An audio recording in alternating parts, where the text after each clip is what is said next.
Hello. हा नमस्कार अण्णा. मग त्या तुझ्या पोराचा दम आला का रे? अहो ते दलिंदर बोलायचं ना, त्या दिवशी मी इतक्या शिव्या देऊन तिथून आणला अण्णा तैशल पासून आई मायवर.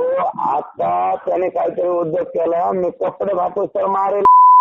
नाही विषय असा आहे, गेल्या 4 दिवसापूर्वी एक कथित ऑडिओ रेकॉर्डिंग व्हायरल झाली होती पूर्ण महाराष्ट्रामध्ये.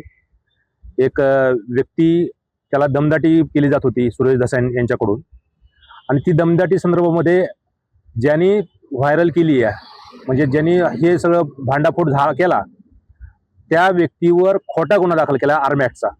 त्या संदर्भात आम्ही SP साहेबांना भेटायला आलो होतो. आम्ही त्याचं निवेदन दिलेलं आहे. आमचं म्हणणं आहे की ती जी ऑडिओ क्लिप होती ती स्पष्ट खरी आहे. सुरेश धस त्या संबंधित व्यक्तीला धमकी देत होते. गुन्हेगारांचा 100% अड्डा आष्टी तालुका झालेला आहे. आष्टी मतदारसंघ याच्यामध्ये गुन्हेगारांचा प्रचंड थैमान झालेला आहे, आणि या सगळ्यांचे जे म्होरके आहेत ते सुरेश धस आहेत. आणि ती जी ऑडिओ क्लिप आहे धमकी देणारी, ती ऑडिओ क्लिपमध्ये त्यांचा चेहरा स्पष्ट झालेला आहे.